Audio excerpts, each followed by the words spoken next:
This is a short video to try and demonstrate completion of a decision tree exercise. The one that we're doing here is the Gralux exercise that you'll find on the end of the PowerPoint set. Now what you have in the PowerPoint set is you have the written description of the question, which I may refer to, but I'm not going to go over again now. And what you also have on the PowerPoint is what I would say is a partially completed solution. If we're trying to understand the scenario you're going to face when you go into your replacement assessment oblique exam, that we'll give you more details on about soon, then what you are going to be provided with is the decision tree drawn out for you, as in this example here, but with no headings on. Now what you will see if you go to some of the documentation in this section is you will see that there are two exercises which have been set in previous exams and so these represent very closely what you would expect to find in this scenario when you're actually going to have to do this for real as an assessment. And what you will therefore find is that you are given the written instructions and you'll be given a blank diagram like this. Now these diagrams can look different. The ones that you have in the other exercises, some of the symmetrical in the sense that there are two choices and there are three outcomes there and three outcomes there. This is different. The key thing about this is if you understand the question that you have read, then what you should be able to do is to work out how the diagram should look. So this diagram is correct. You just have to effectively work out from the question which bits are which. Okay, so whilst in the PowerPoint you have one that's partly completed, what I'm doing here is I'm replicating the kind of steps you would take if you were answering it in the assessment situation, which is exactly the same as the other two exercises. The reason my finger's pointing over there is that they're behind me on the sideboard, but obviously you don't know that. This is the second time that I've done this and I've looked at the probability tree that I did before. Now it's not ideal. Obviously this camera is on a tripod and this is on a table, so it's kind of sloping out that way. And when I'm writing on this, what I'm having to do is to reach underneath the tripod that the phone is sitting on and then write like this. So I'm kind of writing it while standing back so I can see what it's like on the video. It does mean that my hand is getting in the way a bit, but hopefully you'll excuse that. Okay, so here goes. So as you should understand by now, as the diagram represents a decision point, which is a square, at which an organisation or an individual in a particular scenario has to decide what it is they're going to do. We understand that once they've made those decisions have financial outlays, and they're therefore subject to uncertainty, i.e. Potentially different outcomes or futures. And each of these outcomes or futures has its own probability figure, plus what we call the payoff. All right. And so what we're going to do is we're going to complete this one as a way of a demonstration. Now, what you will find on many situations, but not necessarily all of them, is that there is a decision branch here, which effectively is what we call a do nothing. Now, you are not going to find a situation, not in anything that I give you, where do nothing is the proposed outcome. What we should understand, if we've had a look at some of these scenarios, is we look for positive values as being the broad outcomes along these decision branches. Okay, some of these can sometimes have a negative value. If they have a negative value, then generally they're not worth doing. Our basic decision criteria is we choose the decision branch which represents the greatest expected value.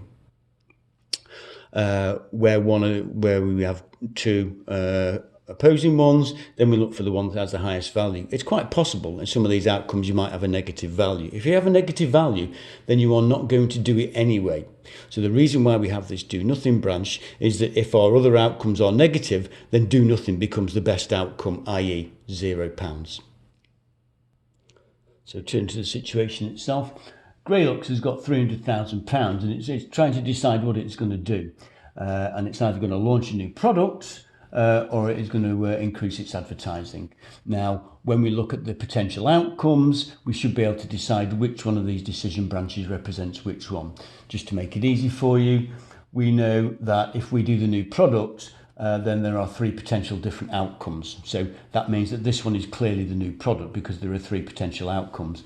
And when we look at the advertising campaign, then there are only 2 potential outcomes from there. So effectively, you should be able to work out which one is which.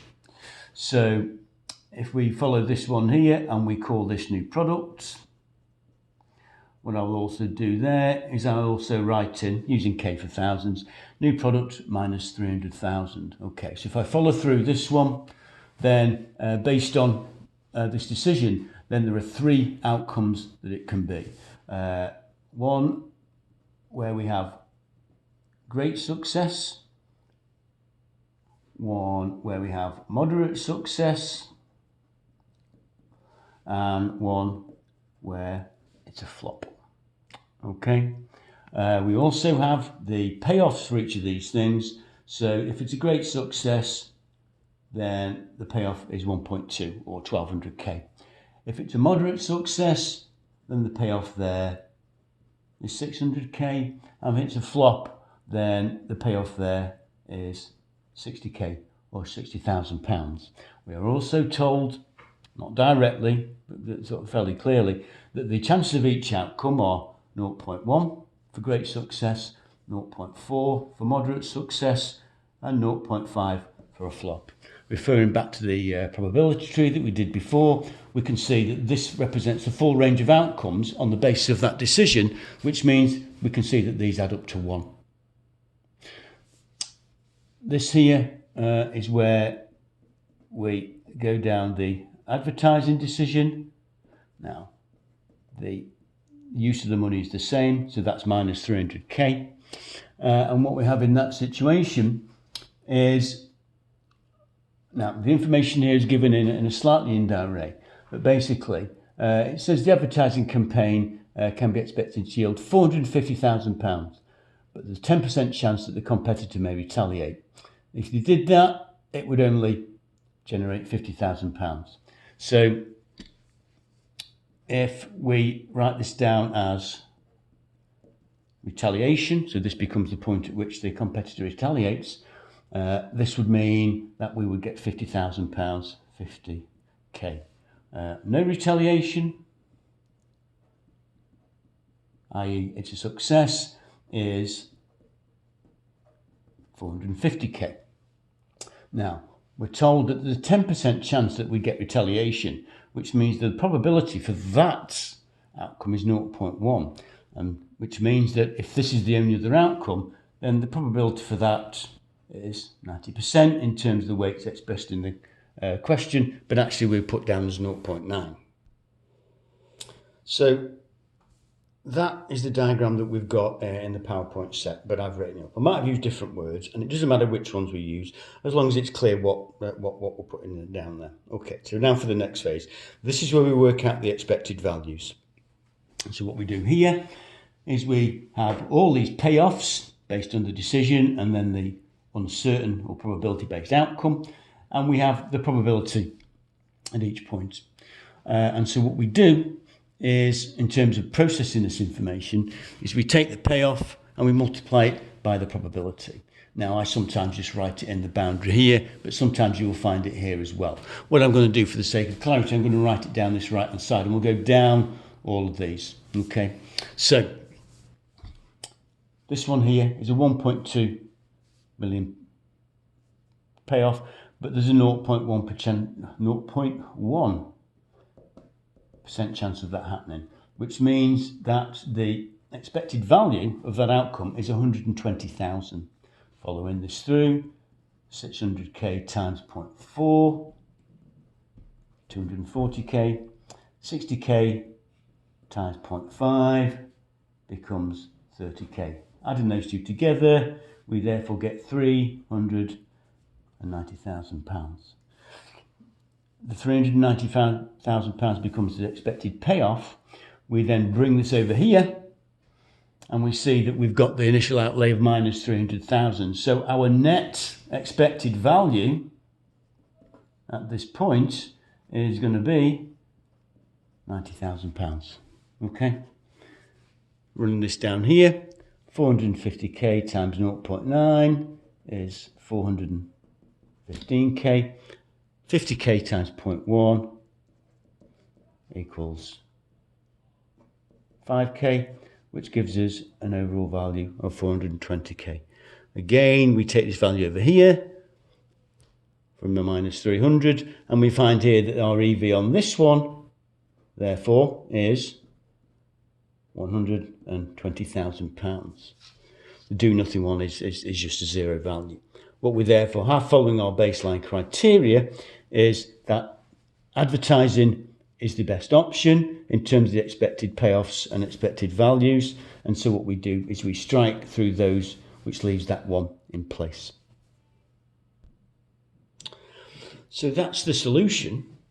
In broader terms, and this comes into play where we might ask you to make some interpretations or comment on it. It's important to understand this. The organisation is going to make one of these two decisions. Depending on the decision that it does make, then the expectations or projections are that these are the outcomes. Now, all these are going to be projections of some kind because they're based on market responses to situations, and these probabilities are also estimates in the sense that we can't decide what these are in the same way that we can define probabilities for rolling dice or flipping coins. Okay, so these are uncertain, and that's important, which means all these are estimates. The process of taking these expected values, it's important to understand that in reality, if the organisation does this, which is what we're telling them to do, then one of these two outcomes will occur. The expected value is a way of netting out these expected values, taking into account the probabilities that they're going to happen, which gives us this 120,000. So what this does, this indicates to us the best course of action, but it does not act as a predictor of what will actually happen. If the organisation does this, then on the basis that these projections and probabilities are correct in reality, then we'll find that either the company comes out with that much money or that much money. So this becomes a way of factoring in all the relative values, all the possible decisions, and all the probabilities associated with what the expected outcomes are going to be. And it therefore is a way of bringing all this information to bear in the process of what we call scientific decision making. And using this process says to us, or says to Gralux, that's your best option. Okay, thank you.